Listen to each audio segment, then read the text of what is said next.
Good morning. So lovely to be here in this sauna. My husband is Finnish, and I've gotten quite accustomed to the sauna culture, and he's wanting to build one at our house, and I'll just have to tell him I went this weekend and I had a spa experience in a sauna because it's so hot in here. So it's so nice to be here. As David mentioned, I'm from SUNY Potsdam. I teach at the Crane School of Music. I also am a violinist in the Boston-based chamber orchestra of Far Cry. On Wednesday this week up at Crane, I asked my weekly orchestra sectional that I coach for an hour every Wednesday if anyone was going to the NYSSMA conference, and sweet Nicole here kind of raised her hand like this, and I said, great, you can come to my session at 9:30 and be my guinea pig. So thanks so much to Nicole for being here. She's a freshman. Yeah. Nicole's a freshman music ed major at Crane. I feel so privileged and lucky to have a very abundant studio. I have 21 students in my studio at Crane. They're filled with music education majors, music performance majors, music business majors. The level of playing for our students, it does vary. We have some super strong people who come in and they've had lessons forever and ever and ever. And then we have some students who come in and they have, you know, the most ambition in the world, but they haven't had that structure. They haven't maybe had access to that structure of private lessons or different types of education whenever they come to us as freshmen. So this session this morning is sort of geared towards the two biggest, I think, things that students have to get over whenever they come to me, regardless of their level, whether they're coming in playing, you know, Tchaikovsky concerto, or they're coming in playing Chrysler pieces, whatever it is, or Suzuki Book 7, 6, 5, whatever. Both of those students have these same sort of caveats, and they are fear and not knowing how to practice really well. And so this session today, I hope you can take some things away from it. Nicole and I are going to work on different pieces of music. These are, honestly, the examples that I chose were sort of from like lessons the last couple of weeks. As I've been getting ready for this session, I've just been thinking, okay, every time I come up with one of these things, I'm just going to remember where that little spot was. They're not pieces that Nicole has played before, so she's going to be sight reading a bit this morning. But they're all real life things that I've been working on the last couple of weeks, and also they might be a little bit more on the advanced side, some of them, and some of them might be on the easier side than the students that you are working with. But all of these practice techniques can be applied to things that are much simpler and things that are much more difficult. So as we go along, if you have questions about how something might be applied to a different type of piece of music, please pop your hand up and ask away. I'd love for this to be kind of a working session as we go. So, does this situation sound familiar to you? I have a student, they're playing something, we get to a spot, and something happens. There's a fumble, they kind of go like this. Usually that's the fear thing that I'm talking about. And they stop and I say, okay, it's cool, it's great. Tell me how you practice. What's the first thing that they say back to you? Slower. Slow, right? Slow. Did you say slow? Do you say slow to me? Yeah. I'm pretty sure Nicole has said slow to me, which is great. It's a great first step. That's kind of their main thing that they go to. They're like, okay, I know that I'm supposed to practice it slow. They don't like playing it slow, but they will play it slow because they know that they're supposed to. But there's so much more beyond that, right? So what I like to say is we practice to build confidence. And the 3 steps for building that confidence is locating the problem. That's sometimes a lot more difficult than we think it is. A lot of times students think that the problem is one thing, but it's actually maybe a note or two before, or it might actually be the measure before. It's about how they're approaching the problem, right? We'll get to that one kind of at the end of the session. Number 2 is zoom in to the issue, and then use the toolkit of ideas, practicing ideas and tricks and tips, and then zoom out and contextualize their work once more. So, some of these you might have heard of, but I thought I would take you through my practicing toolkit. Hi. How's your violin still? Is it good?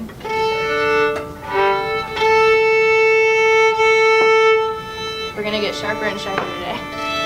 In true violin fashion. Good. Okay, so we're going to demo a series of passage work. So what I'm going to do is, Nicole really is sight reading. She really has not played these pieces before. So I'm totally putting her on the spot. You're doing great already just for being here. But what I'm going to have you do is play a little bit, and then I'm going to walk her through what I would do in a lesson, basically.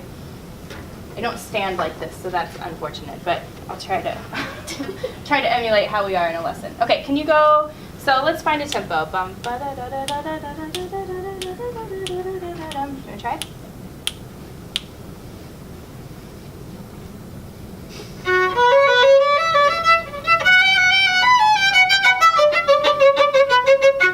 Good. And actually, because you did that pretty well so far, can you jump to the, so last measure, second line, from here.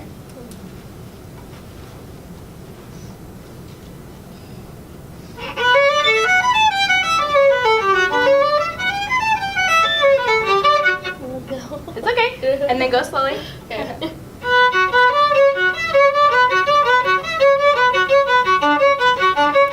That's it. Okay, good. So there are a couple different options we can pick from this. There's the really hard one, the last two measures, right? And then there's kind of the first two measures. Why don't we pick actually the last two measures? I think you can do it. So what we're going to do is what I call a rhythms blitz. These are the Ivan Galamian rhythms, the practice rhythms. Long, short, long, short, short, long, short, long, long, short, short, short. They're all listed on the second page of your handout. But let's go through them kind of blitz style like you're used to. So we're going to start with, and think really confident bow, and just go for the sound.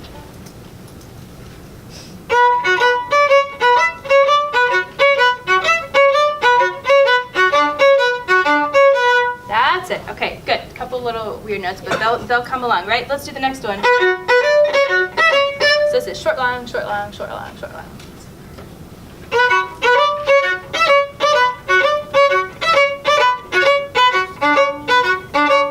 Good. Good. And then, so let's do long, short, short, short, long, short, short, short. And whatever tempo is going to feel comfortable to you.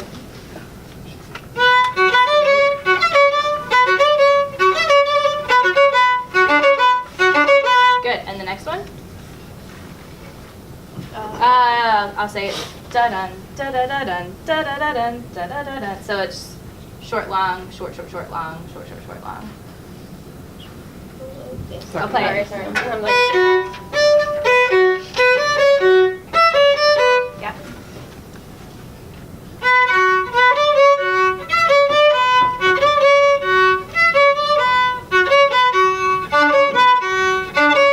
Nice. Next one. So the third one is long, yeah?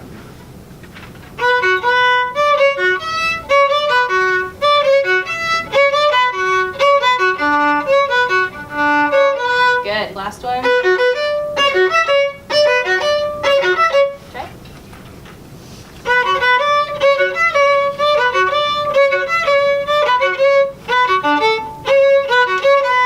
Yeah. Okay. Good. And we're gonna leave that. So then we have, and this might be something that's slightly less familiar to people. I feel like everyone knows the whole rhythms thing.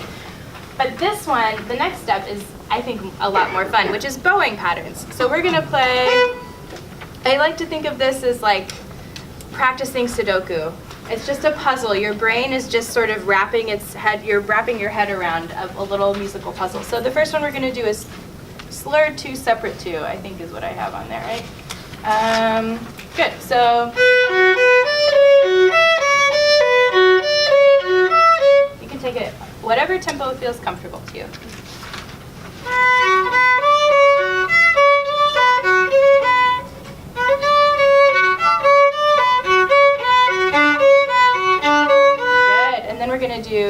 separate 2, slur 2. Okay.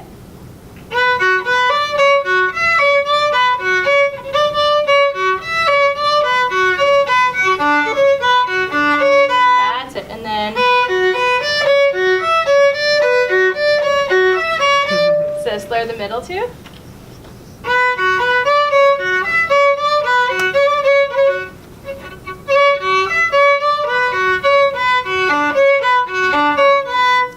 So you'll notice that there are a couple places where she kind of gets a little bit tripped up, right?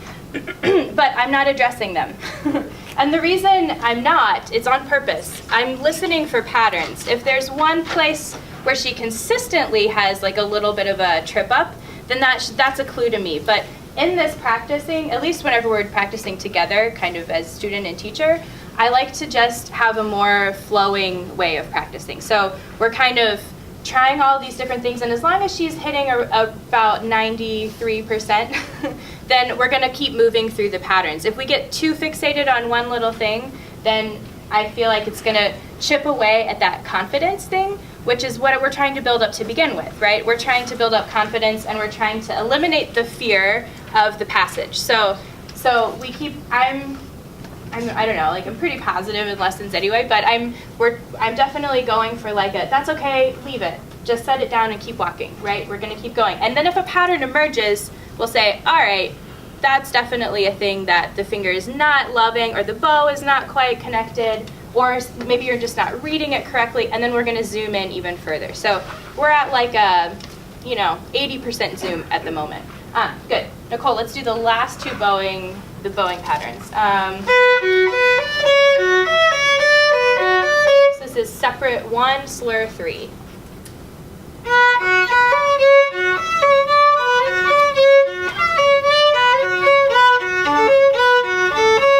Nice. And then so this is slur 3, separate 1.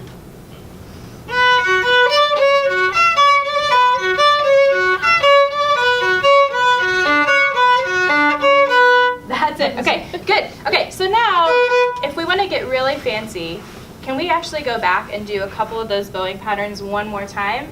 And can we just try to up the tempo? So this is just I want you to just step on a moving sidewalk and keep going. So no matter what happens, take no prisoners. Just keep going. About that tempo. Ready, and...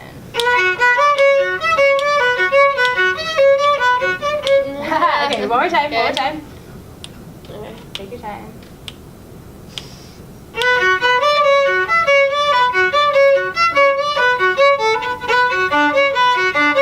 Nice. Next one. Okay.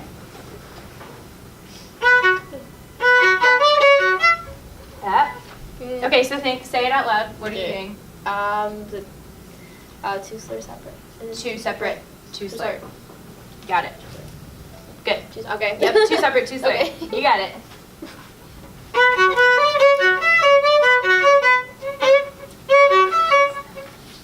Okay, good. Yeah. Okay, so now we've peaked and now we're going like this. So this is another thing when I'm teaching to watch out for. If we start to get to that point where I'm throwing games and patterns at them, and then they start to, like Nicole did, sort of the brain starts to, what I call the spinny wheel in our brain, the spinny wheel of death that you see on your computer, and you're so frustrated. When that starts happening in the practice room, when the spinny wheel pops up, it's time to just let it go and move on to something else. But before you do that, can you try playing the whole passage again? So we're going to just play the last 2 measures at a comfortable tempo, and see what your comfort level and confidence level is after doing that blitz.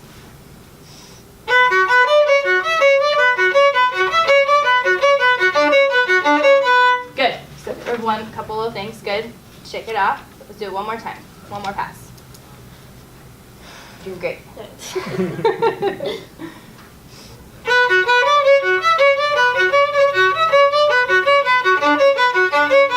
Yeah, okay. So, I mean, going from sight reading, basically, to playing this now in front of 45, 50 people, like on the spot on a Saturday morning, does it feel like your confidence level for those two measures has gone up? It got better. Yeah. It got better, right? Okay, so it's a pretty basic thing, but I think I hear so often, if my students go beyond the slow, how do you practice this? And they say slow and with rhythms, they usually do maybe 2 rhythms or something like that.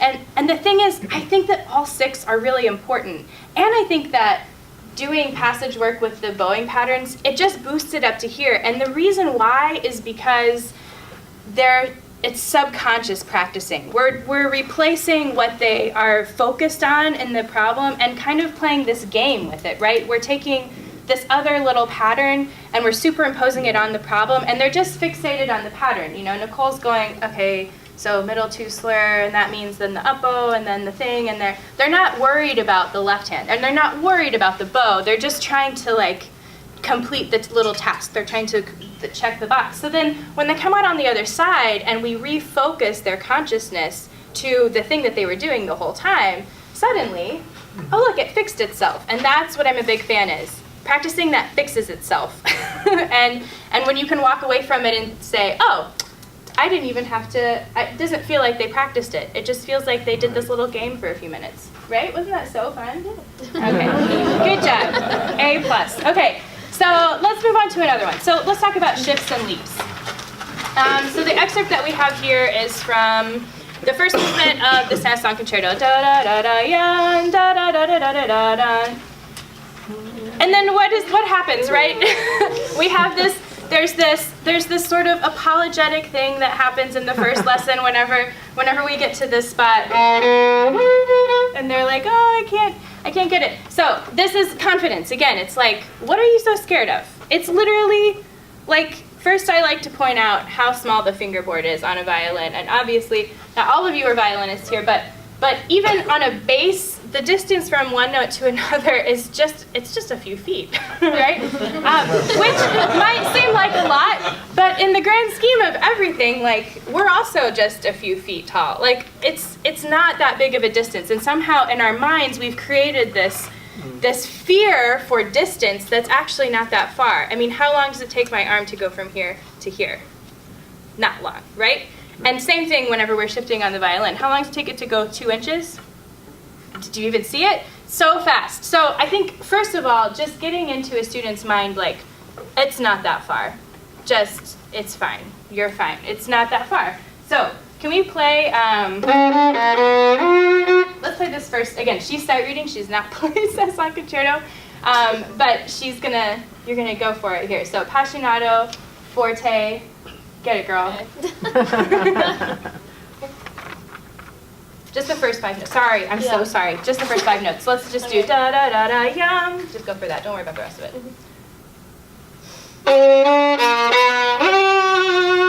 That's it. Okay, good. And then just to demo, can you play the? Can you go for that one? That's it. Okay. So let's target that one since it's the bigger one and it's more fun. So we've got an octave. Octave seems like forever. It's actually about 4.5 inches. It's not very far at all. Good. So what I like to do here, and this is sort of going to the title of this presentation, which is hard, harder, easiest. We're going to make this shift hard, and we're going to make it harder. We're going to make it even harder, and then whenever we come back to it, we're going to see if she's developed this confidence to be like, no big deal, 4.5 inches, I got that. So, Nicole, first thing we're going to do is we practice the shift with separate bows and separate bows. So, and we're going for like light fingers. We're going for accuracy, but mostly we're just establishing where each individual note is. We're not going to talk too much about how to shift and those kinds of things for this session. We're just going for the practice technique. So, B, B. That's it. Good. Let's do that one more time. Okay, good. So the next step is we're going to make that shift a little bit harder. So we're going to make it a little faster. We do that by slurring it together.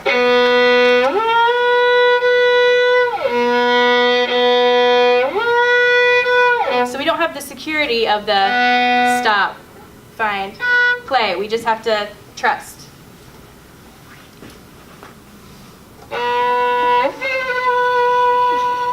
Good, and then go back down. So ba, down, up. Good, let's do that one more time. That's it, good, good, good. Keep that wrist nice and relaxed, good. Then we're gonna make it even harder. Can we play? So we add a tiny bit of rhythm to it. So the shift has to be fast and at the beginning.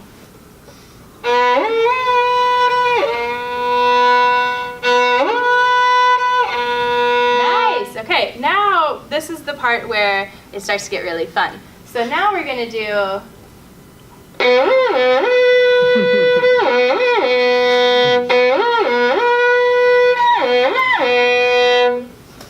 before I have them do this, I always say, I don't care how it sounds. And I don't care if it's in tune. I just want you to feel really fast, fleet, and very comfortable in the left hand. If you hit it, great. If you don't, nothing's gonna happen, doesn't matter. Okay.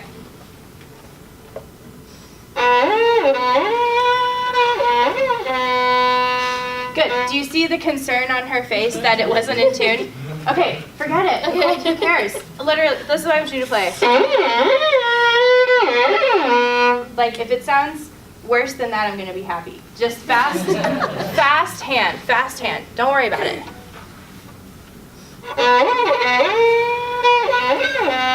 That's it, good. Can you go faster?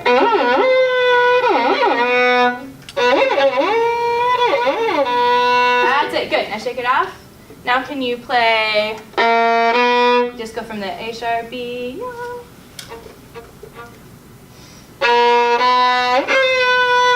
That's it, good. And now can you make just a little crescendo?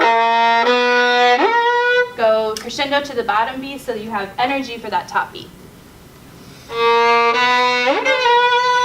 That's it. Okay, so in the end, yeah, let's give her a round of applause for that shit. Also not easy, appassionato G-string playing in a sauna at 9:45 in the morning. Okay, so Sight reading. Yeah, sight reading. Also sight reading. Good point. So the thing that I love about this is that she's smiling at the end, which is awesome. And she's developed this a little bit more fearlessness about the shift, right? We talked about making a crescendo before the shift, like talking about just emphasizing the bottom note before you leap up to the top so that you're approaching it like this instead of like ooh, like that, and kind of like shrinking underneath it. You're just gonna go for it, right? So this example is, it doesn't apply to this example, but in a shift where you have to get someplace very, very quickly, this is a really good exercise because a lot of times what happens when a student approaches a shift, actually if you look on the third page, this, on the second to last, under other issues, under contextualization, this is another shift from this Saint-Saëns concerto. See, I had her friend Olivia was in a lesson this week with this piece, and these are both shifts that came up this week. And it has to be really fast, right? It comes by so quickly. This kind of exercise is going to just take care of that speed for a shift so well. It's going to.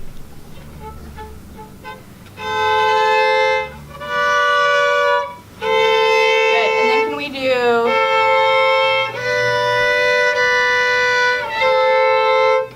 I care a little bit about the intonation, but mostly I want to go for feeling right now.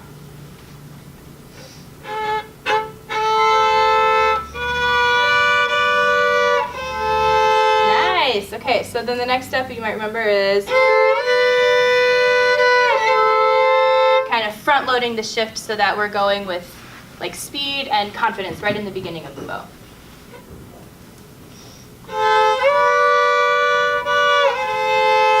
Good. This is going really well. Okay, now can we make that shift faster?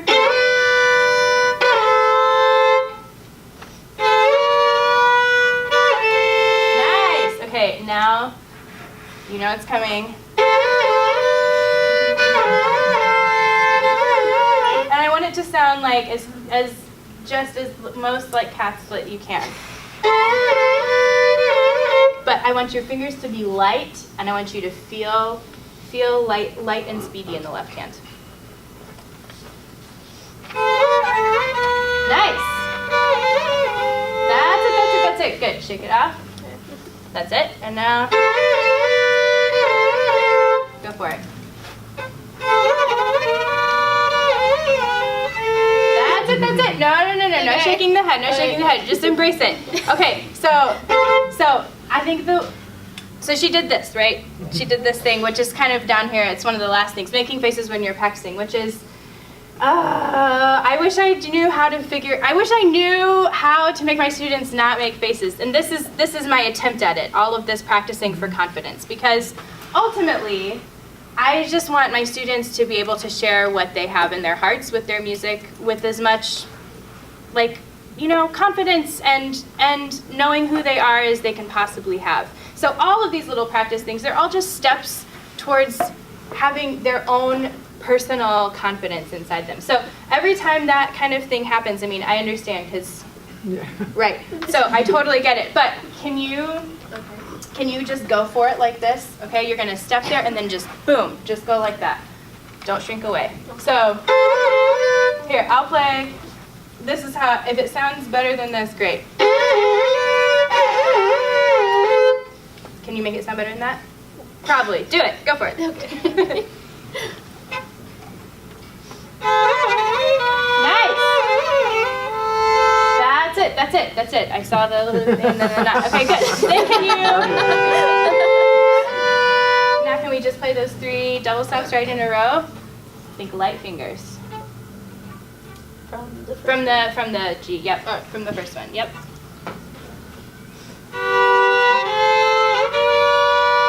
That's it, good. Let's do it one more time, and can you just make a little crescendo up to the top?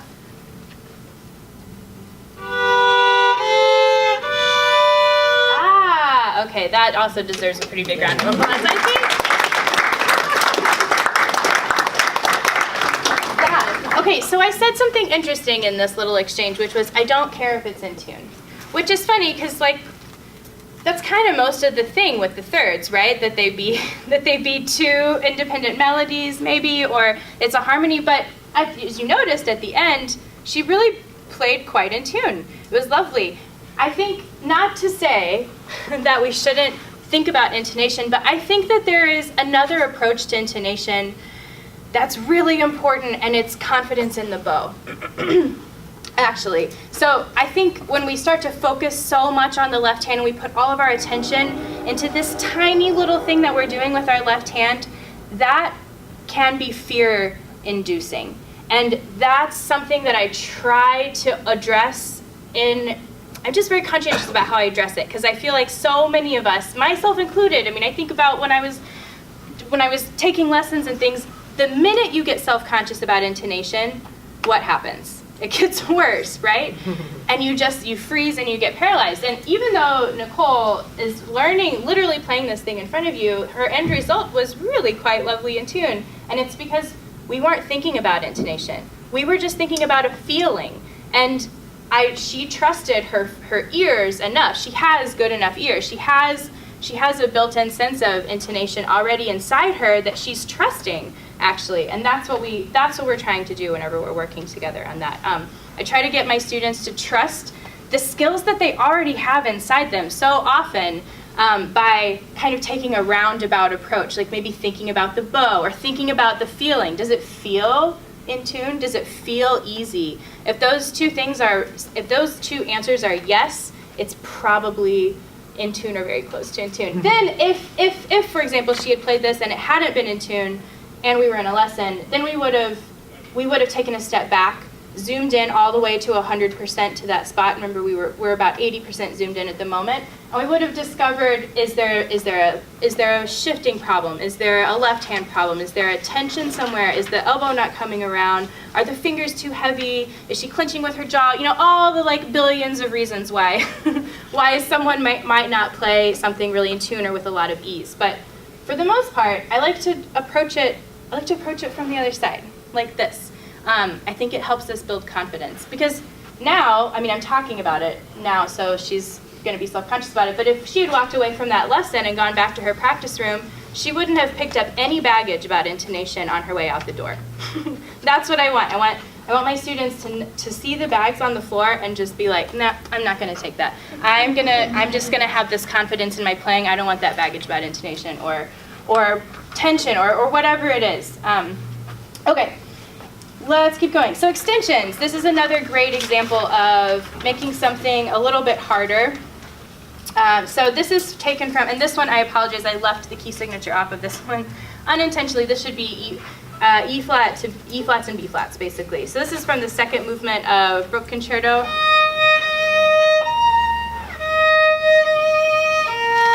So can you just play that and let's see where we start.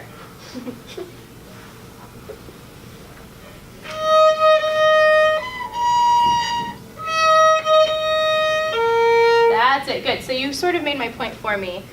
That's okay, I'll pretend like you played it flat. So most of the time we get this sort of extension, what happens?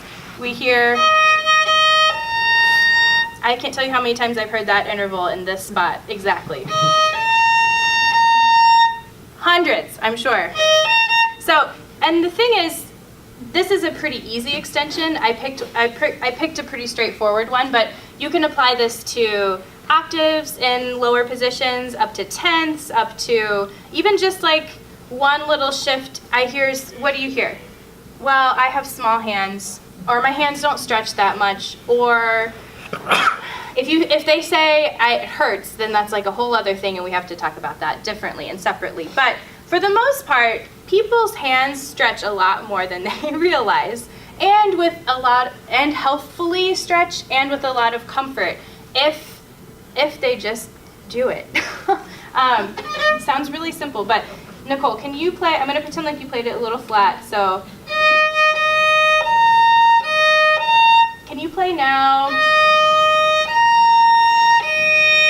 Just the E flat, B, E flat, separate bows.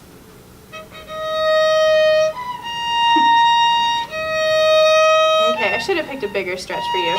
Okay, then can we play? So then what I would do is I'd say, okay, let's play it in context, and I want you to crescendo to that note, okay?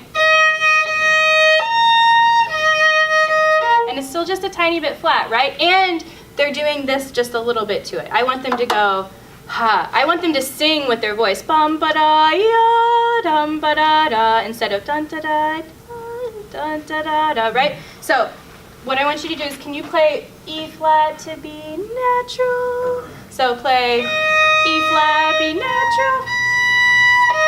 Like that, separate bows.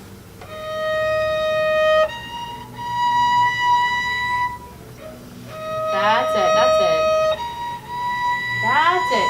Beautiful, good, check that out. And now can you play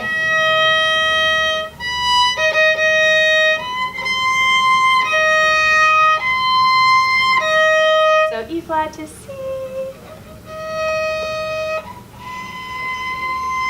Good, good. So make sure the elbow's coming around. You're not feeling any pain, right? No. Okay, good. So make sure your elbow's coming around and leading that extension from the arm. And go with confidence. Don't be fearful. Have a confident bow. Good. See how as soon as I said have a confident bow, her left hand did the thing? No problem, right? Confident bow, no defensive bow. Good. Now, can you play it as printed and really just bring out the beauty of that gorgeous E flat to B flat? That's it. Now, can you make it musical?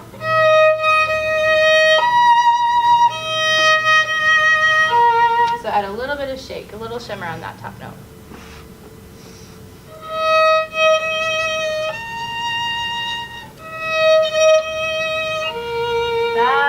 That's it, good. So let's do one more time, and I want you now to make a crescendo to the top. Can you sing it with me? Okay. So this isn't on the form, but I just can't help myself because I'm like in lesson mode, and I just can't help it. So dun da da ya. Let's sing how we want to play it. I'll sing with you. Okay. Ready, and dun da da da, dun da da da. Good. Play exactly that with the bow.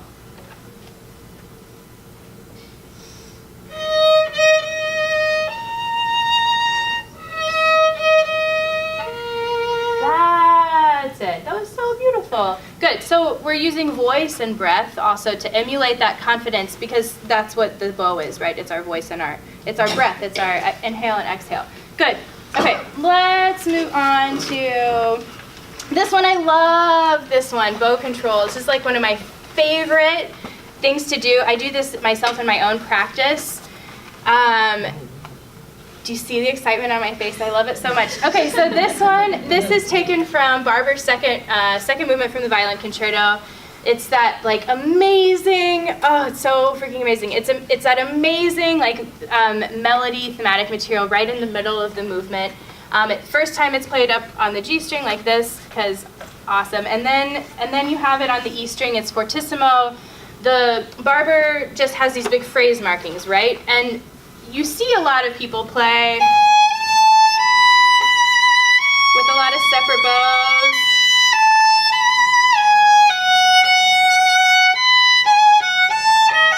But I think it's so baller whenever it just has like the really long sustained bow that's so controlled and so powerful and easy going and light. So Nicole's never played this piece, but she's gonna say, we kind of read through it just a little bit to make sure we had the notes and the fingerings.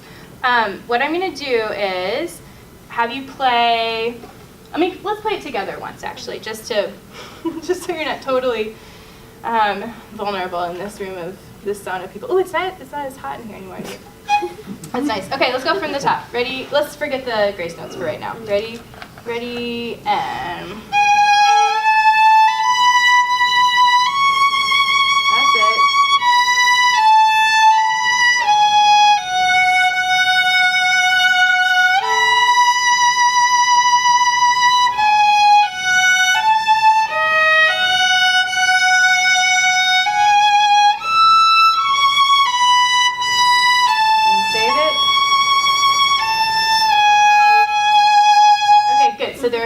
where we found we have to save the bow, right? Yeah. Okay, good. Now, can you do the same thing on your own now? And I'll give you just a little bit of a pulse so we know the tempo.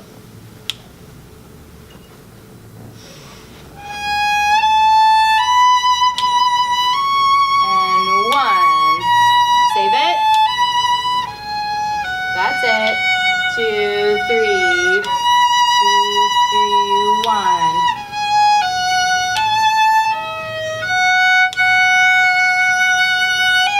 It.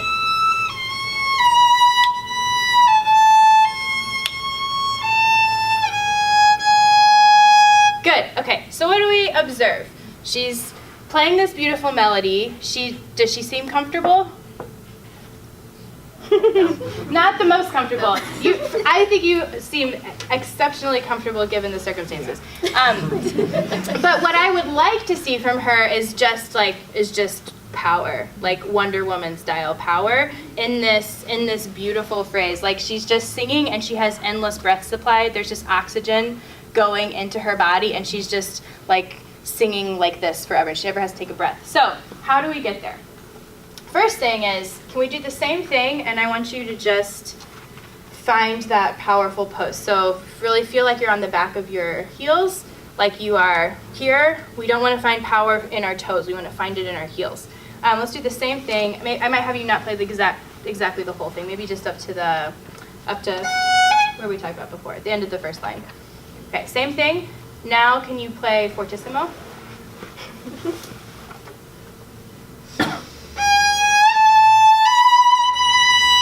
That's it. Feel the power here. That's it. 2, 3. 2, 3, 1. That's it. Good. So let's just work on that much. So what I'm going to do is make this a lot harder for her. We're going to take it twice as slow. Maybe not twice as slow, just so because we don't have all the time in the world. But can we go that tempo? Now here's the trick: no less volume than what you just played. Yeah, it's tough. Find it from here. You got this. That's it. Feel the weight sinking into the string and just save. That's it, good. 2, 3. Save it, save it, save it, save it. Feel it in your heels. That's it. Hear that sound release? Good, feel the shoulder relaxed. Good, okay, now, that was really good. She really maintained her sound, right?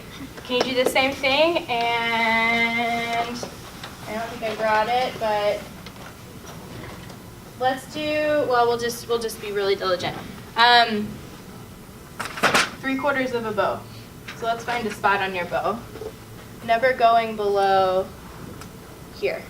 Okay, same thing, same volume, same tempo. 5, 6. Save it, save it, save it. Now here you gotta save it even more. 3, don't go there, and that's it. 2, keep it powerful. Ah, you cheated. It's okay, keep going, keep going. And 1, you got it. Save it, save it. Feel the power. That's it, okay. Not bad. Same thing, half bow. So let's just for fun, let's do it in the only the upper half since it's the lightest part of the bow. So, guess what? The more volume you need with the slower bow, the more you gotta be more sumo wrestler like, right?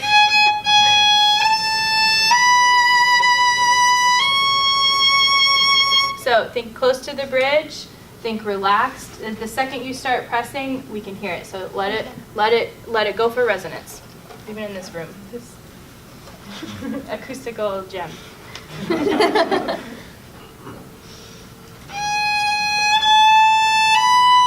That's it. Save it, save it, save it. Bridge, bridge, bridge. Good. Feel that. That's it. You got it. And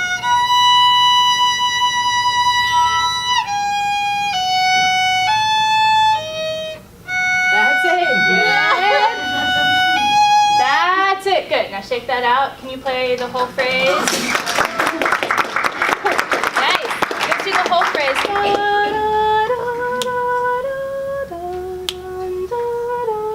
Can't help it. I have to sing the orchestra part. Okay. Now, just as printed, a little faster, and now you have the freedom of the whole bow, but don't lose one elevation of that sumo feeling. Just the first spot. Yeah, same thing. Yep, the exact same spot.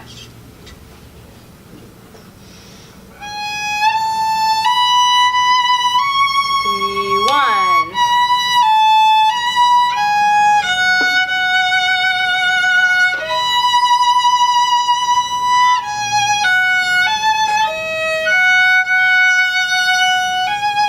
Ah. So nice, right? You totally want to play that piece now, right? Yeah. Everyone in this room wants to play that piece because of how beautifully you just played it. Yeah, okay, so suddenly all that discomfort, it was just gone. That last time she played, she just felt like you weren't nervous for her, right? You didn't have that like, is she gonna do it? You were like, she's got this, right? So the reason you had that she's got this feeling is because she felt like she had got that. Okay, so the other two things here that we have, the contextualization and the defensive bow. So I don't know how many times I've heard, do you guys know this violinist in the room? Do you know these Dankla Airvari pieces? I love them so much. They're so great. They're just the best.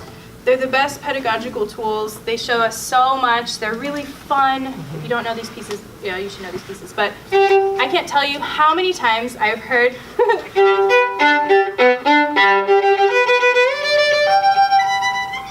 and it just, I don't know where, I'm like, pardon? Did the volume go up on the thing?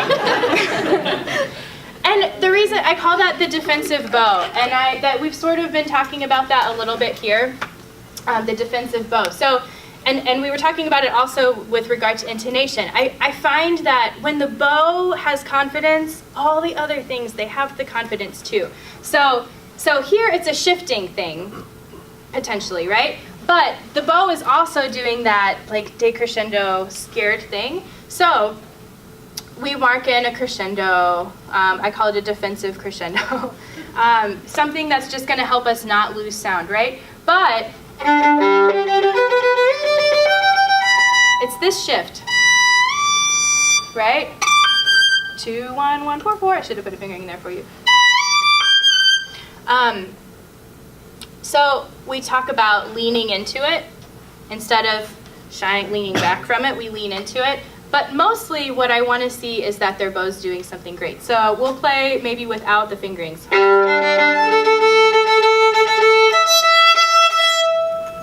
If that can become autopilot, then probably the shift will be fine. In fact, it might even be it might be sharp because they'll get so much energy from the bow that they'll go too far. That's what I want to hear in my lessons. I want to. So that goes to another thing, which is kind of intentionally going too far, intentionally going too confident and too crazy and too loud and too sharp.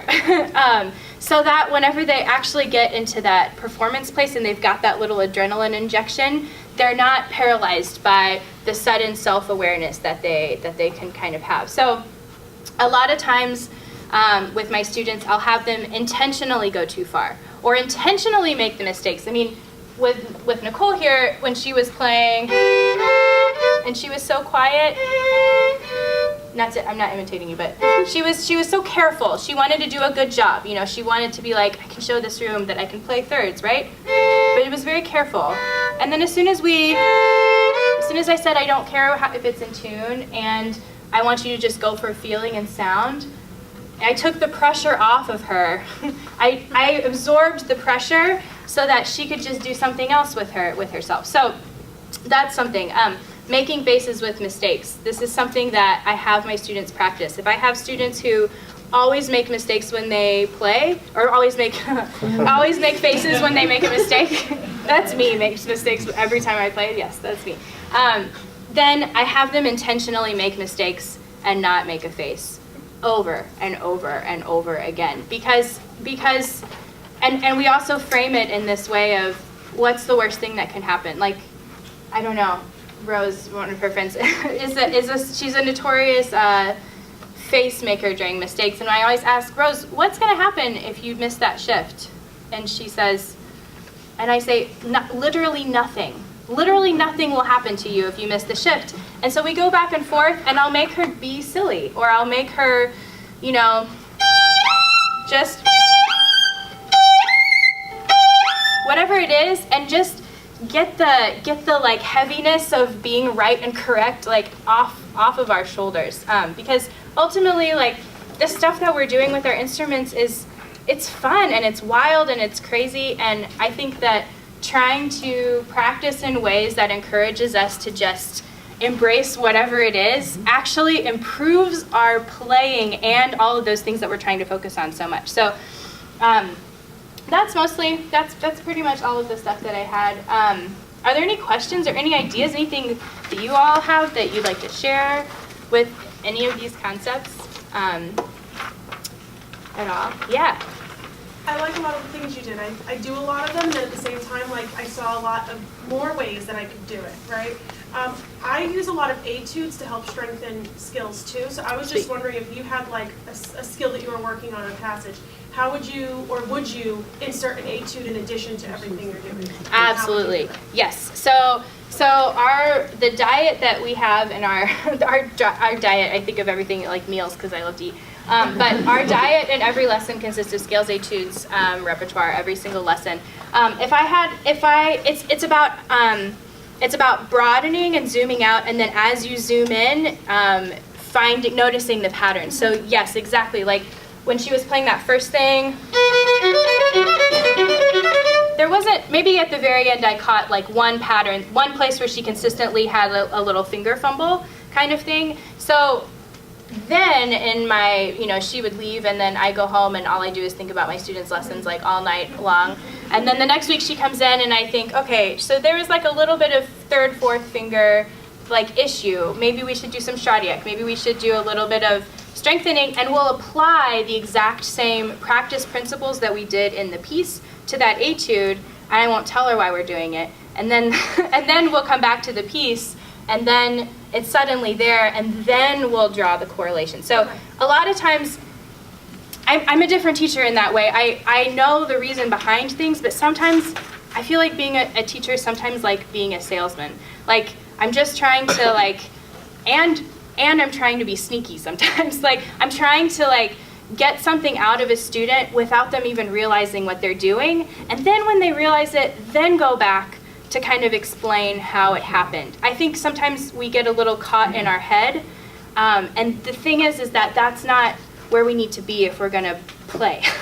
We have to be in the playing place. So a lot of these things, they're coming from like a performing place, and I try to trick them. I don't tell them I trick my students. Don't tell anyone else, my students, I'm tricking them. But I try to get them to get to that result first, and then we go back and we discover how we got there. And that's a great example. That's a great tool too. Etudes. Okay. Yeah, I use Schradia, Kreutzer, Wolfart. I mean, all of them. Melodious Double Stops, Josephine Tratt, Preparing for Kreutzer, Harvey Whistler. It's like my best friend. But yeah, isolating those things for sure. What etudes do you like? I use a lot of Kreutzers, a lot of Schradia, because Yeah. I have some students that have difficulty in keeping the fingers really close to the fingerboard. Yes, I like to use Schradia. Schradiecs for that, because Yes. I focus on one finger at a time.